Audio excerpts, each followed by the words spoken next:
Bismillahirrahmanirrahim. Assalamualaikum warahmatullahi wabarakatuh. Perkenalkan, nama saya Wa'ode Aisyah Zahira S. Kabinet Angket. Saya merupakan salah satu dosen di Universitas Mandala Waluyo Kendari, tepatnya di Fakultas Ilmu Kesehatan, program studi S1 Keperawatan dan Profesi Nurse.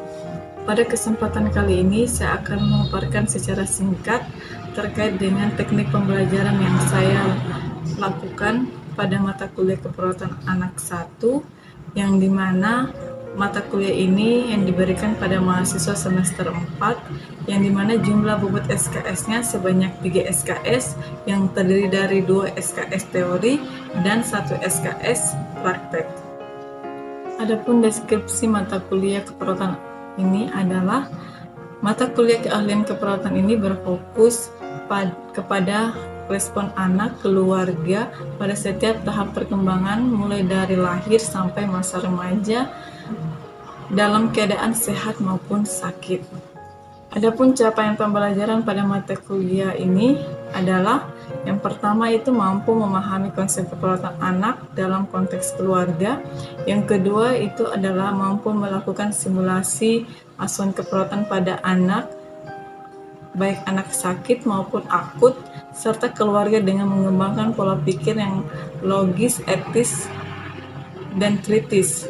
Yang ketiga, mampu mendemonstrasikan intervensi keperawatan secara mandiri maupun kolaboratif.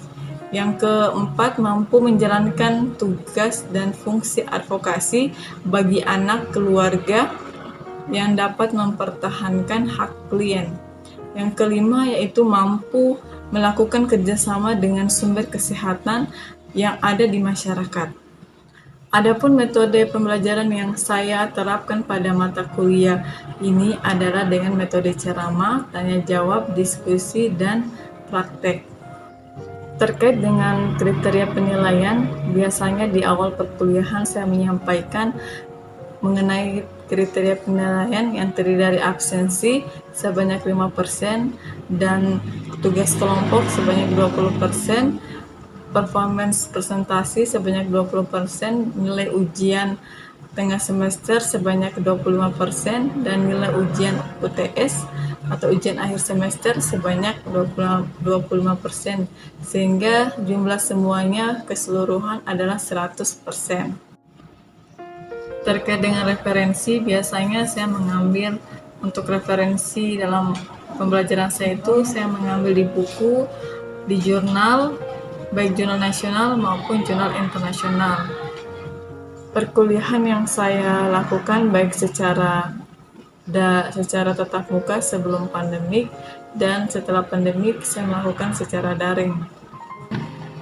Saya selalu melakukan komunikasi dua arah. Harapannya selain saya menjelaskan di kelas dan memberikan presentase, saya juga berharap mahasiswa ada feedback sehingga dapat mengungkapkan pendapatnya terkait dengan perkuliahan, dan mahasiswa juga termotivasi untuk aktif dalam setiap pertemuan, baik pertemuan dengan dosen yang lain maupun pertemuan dengan saya. Sekian pemaparan singkat dari saya pada mata kuliah yang saya ampu, yaitu mata kuliah keperawatan anak 1. Saya ucapkan wabillahi taufiq wal hidayah. Assalamualaikum warahmatullahi wabarakatuh.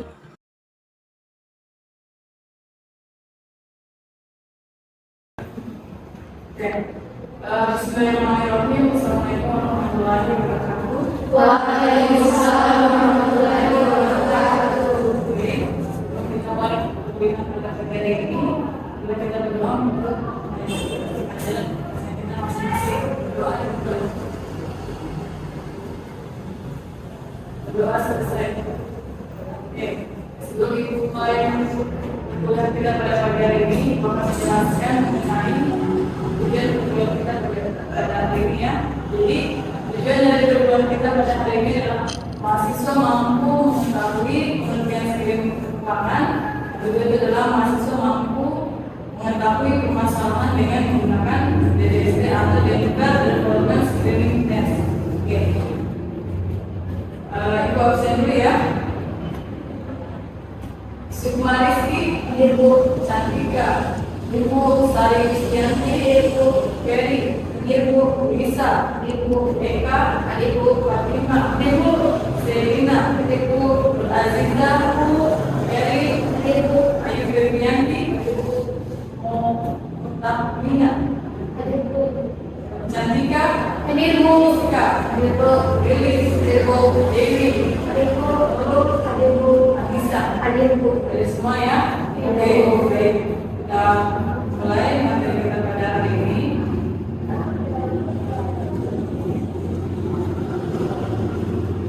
Oke. Ada yang tahu apa itu pertumbuhan? Ya, silakan. Apa namanya? Assalamualaikum warahmatullahi wabarakatuh. Perkenalkan, nama saya Nur Hadiza. Baik, di sini saya akan menjawab pertanyaan dari Ibu dosen yang merupakan pertumbuhan itu adalah bertambahnya tinggi badan atau bertambahnya berat badan. Ya. Baik, bagus sekali ya. Jadi pertumbuhan itu adalah perubahan dalam besar, jumlah, ukuran atau dimensi tingkat sel, organ maupun individu yang bisa diukur, ya. Jadi itu yang bisa diukur ya, misalnya berat badan, tinggi badan itu bisa diukur. Oke. Sedangkan perkembangan atau development adalah bertambahnya semuanya fungsi alat tubuh yang dapat dicapai melalui pematangan dalam belajar, ya. Oke.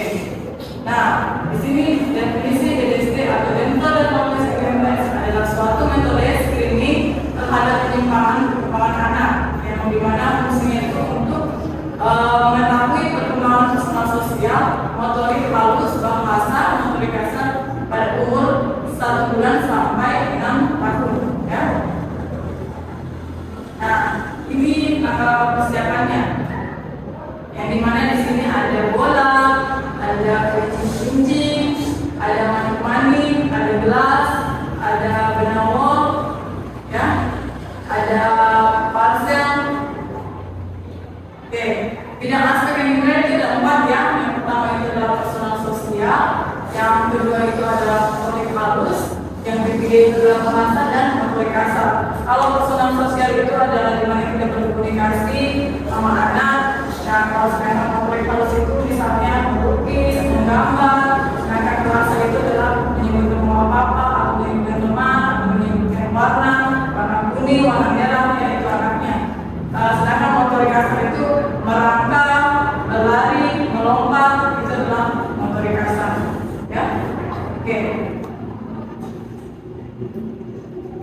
Nah, langkah-langkah pelaksanaannya pertama itu sapa dulu orang tuanya yang saat kita melakukan pengkajian DDST ini kita menyapa dulu orang tuanya dengan ramah, terus menjelaskan apa tujuan kita melakukan tes DDST atau tes Dartmouth Screening Test. Ini bukan tes IQ ya, sekali lagi itu mengatakan ini bukan tes IQ.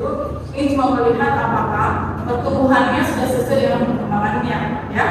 Terus buat komunikasi yang baik dengan anak. Bagaimana caranya kita bilang bagaimana anak itu mau berkomunikasi dengan kita. Aduh, bagusnya bajunya, warnanya warna apa. Jadi kita bagaimana kita mau menarik perhatian anak tersebut, ya. Terus itu umur anak. Nah, kalau kita melakukan pengkajian DDST ini, pertama itu caranya adalah anak hitung anak usianya tanggal berapa dikurangi dengan hari ini, ya. Hari ini dikurangi dengan tanggal lahirnya, baik tanggal, bulan dan tahun. Oke, 1 tahun itu adalah 12 bulan, 1 bulan itu adalah 30 hari, 1 minggu itu adalah 10 hari, ya. Nah, nanti sebentar kita akan beri nilai skor. Kalau P itu atau pas itu dikatakan lulus, kalau M itu adalah gagal, kalau MO itu adalah non-opportunity atau tidak ada kesempatan, ya itu adalah result. Misalnya dia bisa melakukannya, adik angkat tangannya 1, kakinya diangkat 1 kaki. Nah, kalau dia bisa melakukan namanya P, berarti dia lulus. Kalau dia gagal, berarti namanya F, ya. Kalau dia tidak ada kesempatan sama sekali, berarti dia apakah dia menangis, ya itu tidak ada kesempatan sama sekali. Kalau dia tidak mau menolak, berarti dia namanya F, ya. Lanjut. Nah, setelah kita melakukan pengkajian, pastinya kita beri pujian, ya, beri pujian kepada orang tuanya, ibu, anak ini sudah bagus, sudah sesuai dengan perkembangan perkembangannya, namun ada beberapa yang dia belum bisa. Misalnya dia belum bisa mengucapkan nama temannya. Nah, nanti diberi lagi, diasah lagi, dari bahasanya seperti apa.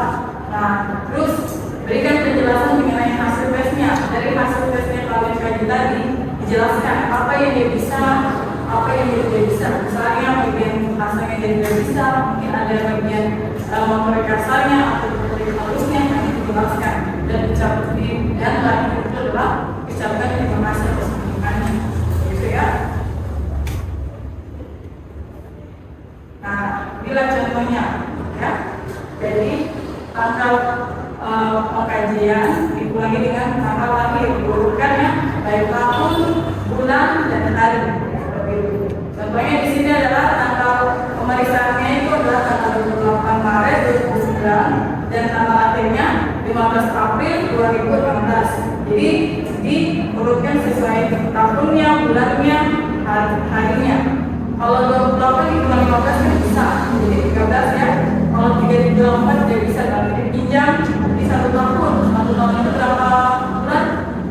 12 ya. Jadi 12 ditambah 3, 15 di bulan 4 berarti 11 ya. Jadi sisa 2018. Selebihnya 1 tahun 2018 di 2016 jadinya 2 ya. Jadi bahasanya 2 tahun 11 bulan 13 hari lalu ditarik garis seperti itu bagiannya. Oke. Nah, jadi bisa tadi penjelasan tadi bisa menunjukkan bahwa dengan kode ini adalah ini cuma melihat, bukan melihat perspektif ya, jadi melihat apakah anak sudah sesuai dengan pertumbuhan dan perkembangannya ya, tidak melihat perspektif ya. Jangan bilang nanti ibu nanti pulang nanti saya tes IQ-nya pakai DDSD, tidak ya. Jadi DDSD ini dan itu ada development test, jadi kita melihat apakah anak itu sudah sesuai pertumbuhan dan perkembangannya ya. Nah, anak usia berapa saja dari 1 bulan sampai 6 tahun ya. Terus apa itu perkembangan? Perkembangan adalah lihat kognitifnya ya, yang dimana ada 4 aspek tadi, ada motorik kasar, motorik halus, emosional, sosial, dan bahasa. Sedangkan pertumbuhan itu adalah pertamanya usia atau tinggi badan maupun berat badan seperti itu.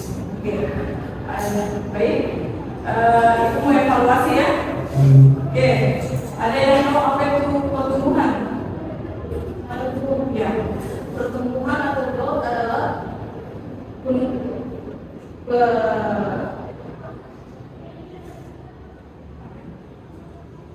adalah perkembangan dalam besar semua berkurang atau intensitas sel organ maupun individu yang bisa hidup.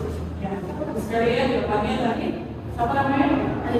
Ya, bagus sekali jawaban alimentasi. Jadi perkembangan itu adalah melihat bertambahnya ya, bertambahnya dari misalnya ukuran dari kecil menjadi besar, jadi terus dari berat badan sekian menjadi sekian. Nah, ada yang tahu apa yang ada beberapa saja aspek yang harus dinilai? Ya, apa? Ada bagus aspek yang pertama kalau itu sebagai bahasa, masalah sosial. Ya, bagus sekali jawabannya ya. Jadi 4 apa namanya? Bisa. Ya, bisa. Jadi tadi ada 4 aspek kan? Ada motorik kasar, motorik halus, bahasa dan sosial. Oke. Perkuliahan pada hari ini tutup ya, sebelum tutup marilah kita lakukan pembahasan doa sesuai dengan menurut ajaran